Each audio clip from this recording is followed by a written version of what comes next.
Every disappearance has a final moment of certainty. A last sighting, a last call, a last place someone was known to be. The last known tells real true crime cases using only the facts. This is where we take complex information, the raw data, the official reports, and we really just pull out the story that's hiding inside. Exactly. Our goal is to go deeper than the headline. And with a case like the one we're looking at today, the disappearance of Brandon Victor Swanson, we're using this tragedy as a lens, really, to see the incredible, complex infrastructure that gets mobilized. And this is a mystery that's rooted in Marshall, Minnesota. It goes back well over a decade. Our main guide here is the official FBI VICAP Missing Persons Bulletin. That gives us the cold, hard facts. But the real deep dive, it comes from layering that story onto these huge government data sets. We're talking geographic truth from the U.S. Geological Survey, population data from the Census Bureau, and the investigative systems from the DOJ, and even the Federal Highway Administration. It's a huge paradox, isn't it? A person vanishes in 2008, but the place he vanishes from is mapped and measured, down to the square meter. That's our mission today. We're going to unpack the verified details of Brandon's disappearance, but also explore that data landscape. We want to understand why all this technology, all this information, still hasn't given us an answer. Okay, let's get into it. We'll start at the beginning with Section 1, the last known facts of Brandon Swanson. Right. The story of Brandon Swanson's disappearance is, it's sparse. And that's often why these cases stick around for so long. So let's just establish the core undisputed facts from the FBI. Okay. Brandon Victor Swanson. He went missing on May 14th, 2008, somewhere in the area around Marshall, Minnesota. That date is the anchor for everything. And that timestamp is so critical, especially when we start talking about search efforts and, the environmental factors. At the time he disappeared, Brandon was only 19 years old. Just a kid. Yeah, just a young adult driving home from a party. For law enforcement, the first step is to create this identity profile that can be recognized anywhere in the country just in case he turns up or his remains are found. And the physical description they provide is incredibly detailed for exactly that reason. He was a smaller guy, about 5'6", weighed only 120 pounds. White male, brown hair, blue eyes. Right. And even small details become these huge clues in the national database. Oh, absolutely. The FBI bulletin makes a specific point to note that his ears were pierced. A detail like that, alongside height and weight, is what lets an analyst make a potential match years or even decades down the line. So it's a constant cross-check, the missing versus the unidentified. Exactly. And that's how a local Minnesota case connects to this massive national effort. It's also why this case is listed under VICAP, the Violent Criminal Apprehension Program. And that designation is a big deal. It's huge. It immediately tells you this isn't a routine missing persons case. VICAP is designed for homicides, sexual assaults, and these really complex long-term disappearances where you suspect foul play or just high risk. So its inclusion means the FBI recognizes this case is different, that it needs to stay active in a system that can connect dots all across the country. It ensures it never truly goes cold. Okay, but here's where it gets really, really interesting. This is the foundation for the whole physical search. The one piece of hard physical evidence they had, The abandoned vehicle. his car, found in a ditch. And that gives you something you so rarely get in these cases. Certainty. A specific point on the map. You know exactly where the physical connection to Brandon Swanson ended. But the state of the car, it just turns that certainty completely on its head. The sources say the car doors were open. Open, and the keys were missing. Let's just sit with that for a second. An abandoned car in a ditch, that's a simple roadside accident, but doors open and keys gone. That feels like a psychological event. It is. It's a behavioral signature. We have to analyze those two variables. First, the open doors. Think about it. If you're stuck and you're waiting for help, or even if you're just walking to the nearest farmhouse to make a call. You lock the car, or at least you close the doors. You close the doors, you secure your property. Open doors suggest urgency, or a complete lack of concern for the vehicle. It suggests he either never planned on coming back to the car, or he left in such a panic that closing a door was the last thing on his mind. Okay, and then you have the keys. If the car is totaled and you're abandoning it, sure, you take the keys. But if you think you're just walking a little ways down the road to get help, why take them? It could just be reflexive, right? Habit. You grab your keys when you leave a car. But it also points to a certain level of, let's call it temporary disorientation. Imagine it's dark. You just put your car in a ditch. You're frustrated, maybe a little panicked. You grab the keys out of pure muscle memory, thinking you're just walking to safety. And the car itself is no longer part of the plan. Right. It's just an obstacle now. So if we just look at the evidence doors open, keys gone, and we stick to what the sources tell us, we can sketch out maybe, 3 possible scenarios for his mindset in that moment. I think so. Scenario 1. Simple panic error. He was disoriented. He thought he was much closer to help than he really was. He sees a light, thinks it's a house just over the hill, so he leaves the doors open because he thinks he'll be back in 5 minutes with a tow truck. And he takes the keys just out of habit. Okay. Scenario 2. He was under duress. A threat of some kind. That would explain a rapid, unsafe exit. Open doors could mean he fled. And the keys. Well, they could have been taken by him defensively or maybe by someone else. But we should be clear, the source material only mentions the state of the car. There are no obvious signs of a struggle mentioned in the initial facts. Right. So what's the third possibility? Scenario 3, and this is so relevant in a place this rural. He thought he saw a shortcut, maybe a field path or some little cutoff that looked like it would save him from walking miles on the main road. So he leaves the doors open because he thinks he's moving towards a faster solution, and the keys just come with him. And that scenario puts him immediately off-road into that difficult open terrain. The big takeaway from this, then, is that the vehicle points to an immediate departure into the environment, not something slow or staged. He stepped out of that car and into the vastness of rural Minnesota. And that vastness is the real heart of the search dilemma. Which brings us to Section 2, mapping the geographic and environmental landscape. To really get why Brandon's disappearance is still a mystery, you have to understand the sheer scale of the place he vanished into.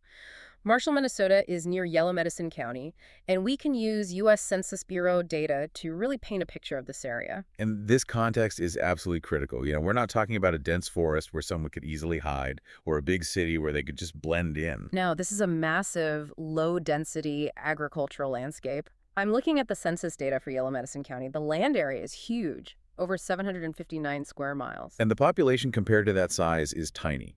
The estimate for 2024 was just over 9,300 people. So if you do the math from the 2020 figures, you get about 12.6 people per square mile. 12. That is the definition of sparse. It is. And that low density means the chances of a casual witness, a farmer driving by, a neighbor seeing a flashlight, it's incredibly low. The second Brandon walked off that road, he was likely outside the scope of almost all human observation. The land itself becomes the main obstacle. And the way people get around reflects that. The mean travel time to work there is almost 21 minutes. People are used to driving long distances. So when a car breaks down, you are immediately vulnerable. You're isolated. Okay, so law enforcement has this enormous area, very few witnesses, and they're on a clock probably searching in the dark.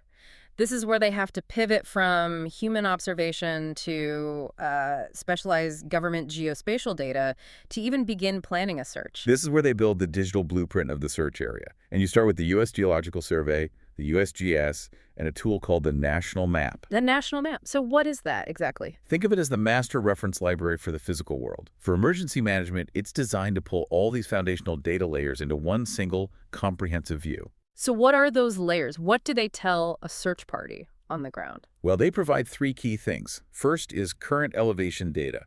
This comes from something called the 3D elevation program. It gives investigators the precise topography, where the hills are, the slopes, and maybe most importantly, the micro-depressions. Even small ditches or ravines. Exactly. In a landscape that looks flat, a slight dip in the terrain can completely hide a person from the air, or even from a ground searcher just 100 yards away. The elevation data maps all those potential hiding spots. Okay, that's one. What's the second layer? The second is surface water data. This is from the National Hydrography datasets. It's essential for tracking drainage. Where does water flow? Are there creeks, irrigation ditches, ponds that wouldn't show up on, say, Google Maps? Waterways are dangerous, but they also act as a kind of funnel for a search. They absolutely do. Understanding that network is vital, especially in May when water levels could be high. And the third layer? The third is the Geographic Names Information System. This just provides all the official place names. Why is that so important? It's about communication. It lets different teams talk to each other effectively.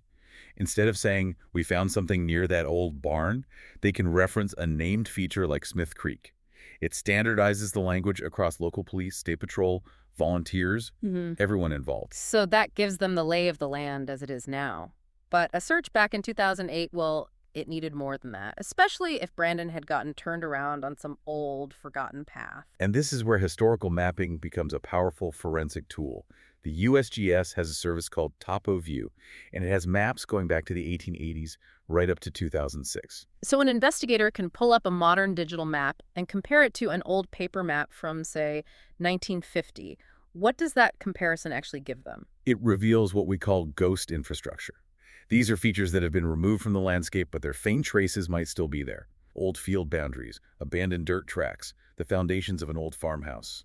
And a disoriented person walking in the dark might instinctively follow a faint line in the grass that doesn't exist on any modern GPS. Exactly. Yeah. The technology is literally looking for invisible paths from the past. And these maps are available in formats like GeoTIFF, so they can be uploaded directly into the GIS systems the search coordinators are using. That's fascinating. But to optimize that search, they also need to know what kind of ground they're actually walking on. Which brings us to the National Land Cover Database, or NLCD. This is where things get incredibly specific. Down to a 30-meter grid, right? Precisely. The NLCD maps every single 30 by 30 meter plot of land into one of 16 different classes. Open water, developed land, different kinds of forest, pasture, cropland. For a search manager, that's just invaluable. A 30-meter square classified as dense forest needs a tight grid search on foot. If it's open cropland, you can use vehicles, maybe even thermal imaging. And what's really critical is that the NLCD has data from multiple years, going back to 2001, so it includes the Land Cover Change Index. If a field was overgrown with brush in 2008 when Brandon disappeared, but it was cleared for crops by 2010 for a later search. The data lets them account for that change. They know how the search environment itself has shifted. It's all about mitigating that environmental drift over time. Then you have soil data from the USDA's Web Soil Survey. Why does the soil itself matter so much? It influences everything. Heavy clay soils can interfere with things like ground-penetrating radar. Sandy soils drain water differently. And if investigators ever suspect a burial, the soil data is critical for excavation analysis. It helps them spot disturbances. So they're building this deep geological and historical profile of the land, all to narrow down the search zones. But then there are the immediate threats, the weather and the water. May in the upper Midwest can be treacherous. We would use the NOAA Storm Events database to look at the exact weather conditions on May 14, 2008. A sudden storm, heavy fog, that could easily explain why someone became disoriented. And the risk of cold exposure, even in May, is real. People underestimate it. That's right. If Brandon left his car, maybe lightly dressed or wet from rain, hypothermia is a serious risk.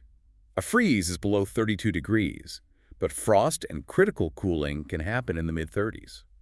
If he was exposed overnight. His judgment would be impaired. He might make poor decisions, like walking further away from a road instead of towards it. Exactly. And beyond the cold, you have the water. I mean, Minnesota is the land of 10,000 lakes, and it's crisscrossed with streams and ditches. So how do you track that? The USGS has the National Water Information System, or NWIS. It provides real-time and historical data on water flow, water levels, everything. For a search team, this is crucial to determine if a nearby stream could have been deep enough or fast enough to be a fatal hazard. Or if it could have carried a body downstream. Right. And it's complex. The official warnings mention that even in May, ice backwater from the winter can affect the data, so you need a local hydrology expert to really interpret it correctly. Which is where an agency like the U.S. Army Corps of Engineers would come in, I imagine. Yes, the St. Paul district. Yeah. They manage permits in wetlands and rivers. They're involved in emergency response. They have that deep local knowledge of how the water behaves. So we've covered the entire physical stage. From 30-meter soil grids to historical ghost roads, it's clear the search wasn't blind. It was backed by this incredible arsenal of digital intelligence. And yet he wasn't found. It's a really profound, humbling moment for all that modern technology. And that leads us directly into Section 3. We're moving from the physical environment to the long-term systems that manage the case itself. The investigative infrastructure and data trails. Right. The moment Brandon was reported missing, it stopped being just a local case. It was immediately plugged into these national systems. And as we mentioned before, the main one is the FBI's VICAP. VICAP, the Violent Criminal Apprehension Program. It's basically a massive digital library for violent crime and complex missing persons cases. Once Brandon's case was entered into that database, it achieved a kind of national permanence. What does that actually mean for a case this old? Is it still actively helping, or is it more like an archive at this point? No, it's still very active because its main job is pattern recognition. Anytime an agency anywhere in the country enters information about, say, an unidentified body or a suspicious event, VICAP is the system that tries to make a connection. It's like a continuous automated cold case review. Which makes public tips, even all these years later, absolutely vital. That's why the FBI bulletin is so clear about how to submit them, anonymously online through a local field office. Because that system is always waiting for that one piece of information, that one memory that could tie it all together. We mentioned the FBI Vault earlier, their online library of documents. And while we can't just pull up the Swanson file, the fact that the vault exists shows how committed they are to documentation. Every detail from this case is preserved for future review. And that preservation of evidence leads us straight to the Department of Justice and its forensic science capabilities. If a search ever turns up physical evidence, a piece of cloth, a bone fragment, it's forensic science that gives us the objective truth. Let's talk about the specific forensic disciplines the DOJ highlights that would be most relevant here. Okay, 3 big ones come to mind. First is forensic molecular biology. That's just the umbrella term for DNA analysis. It's the gold standard for identification. So if any remains are found, you could match it to his family's DNA. Exactly. Second, and this is highly relevant to the car itself, is trace evidence examination. So tiny, almost invisible stuff. Hairs, fibers, specks of soil, glass. An examiner could analyze soil from the car's floor mats and create a specific geological profile. Then they could try to match that profile to soil samples taken from different search locations. It's like building a microstory of the car's final movements using the environment itself. What's the third discipline? Latent fingerprint examination. Even with the keys missing, there could be prints on the steering wheel, the door, the trunk. Modern tech can lift usable prints years later. And the DOJ isn't just focused on the science, but the system around it. They have these 3 major priorities for forensics. Right. The first one is coordination, getting federal, state, and local labs all on the same page, using the same standards. So a piece of evidence collected by a county sheriff is processed the same way it would be at an FBI lab. The second is increasing capacity, just dealing with the massive backlogs of evidence. And the third priority is all about reliability. They have systems like the Uniform Language for Testimony and Reports, or ULTRs. These standardize the exact language examiners use to describe their findings. It's all about scientific integrity. They even post their quality management documents online for transparency. That level of scrutiny ensures the methods are robust and trusted by everyone, from the public to, eventually, a jury. Okay, let's pivot back to the physical setting for a minute, but look at the human activity on it. Brandon's car was on a road. And the data about that road from the Federal Highway Administration, that informs the investigation too. Yes, this is where the Highway Performance Monitoring System, or HPMS, comes in. It's not just about potholes. It monitors the use and operating characteristics of all public roads. And for an investigator, what's the key data point? 2 things, really. The functional classification of the road, is it a major artery or a local gravel road? And the average daily traffic volume. So if his car was on a busy road, the chances of a witness are high. If it's on a low-volume road. The lack of immediate discovery makes perfect sense. The HPMS data lets them reverse engineer the traffic context of the scene. It tells them the statistical probability that another car would have even passed by in those critical first few hours. And the government even has initiatives like the DOT's Routes program, which focuses specifically on the challenges of rural transportation. Right. It's an institutional acknowledgement that if your car fails in a remote location, you are immediately at high risk. The system confirms what common sense tells us. A breakdown in Yellow Medicine County is a serious problem. So we have the full picture now, the human facts of the case, the 19-year-old, the open doors, the physical landscape mapped down to the tiniest detail, and these massive institutional systems, VICAP, DOJ forensics, highway data, all ready to analyze any shred of evidence. And yet, Brandon Swanson is still missing. It's the convergence of complete technological readiness and complete human mystery. Which brings us to our final thoughts in the outro. Yeah. This deep dive into the records surrounding Brandon Swanson's disappearance, it just paints an agonizing picture for you, the listener. It's a tragedy defined by this abrupt, unexplained exit. A 19-year-old leaves a friend's house. His car is found in a ditch near Marshall, Minnesota. Doors open, keys gone. It implies a sudden decision, but it offers 0 clues about what happened next. And what really stands out is the sheer force of the institutional data we've talked about, all brought to bear on a search in a place defined by its emptiness. We use census data to show just how sparse it is. We explored the layers of the national map, which can track every single waterway.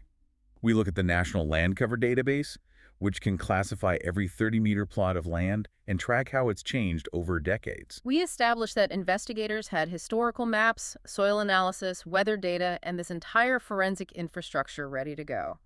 The system to solve this case, scientifically, is overwhelming. And this is where we get to the most profound observation. We live in an age of almost total physical mapping. The landscape where Brandon vanished isn't some uncharted wilderness. It's a precisely documented, monitored agricultural area. We can track traffic flow, catalog streams, identify every dip in the ground. So what does it all mean? The most profound fact here is that irreconcilable gap. The gap between the certainty of that abandoned car, a fixed point in a landscape we have analyzed down to the soil, and the complete and total absence of the person. Given all this advanced mapping where we can see how the land has changed over decades, what unseen factor could allow a person to just vanish so completely? Was it a subtle misstep into water? A microdepression in the topography that hid him from view? Or an interaction with another person that left no trace? The technology can reveal the stage with incredible precision, but the main actor is still missing. It forces you to confront the fact that sometimes all the data in the world can't solve a human mystery rooted in choice, confusion, or tragedy in a remote place. The limitations of data are just. They're starkly revealed when you're facing the ultimate human unknown. A truly chilling thought that defines so many of these cases. Thank you for diving deep with us today. Always a pleasure. This was the last known. The facts are limited. The record ends where the answers disappear. Until more is known, this case remains unresolved.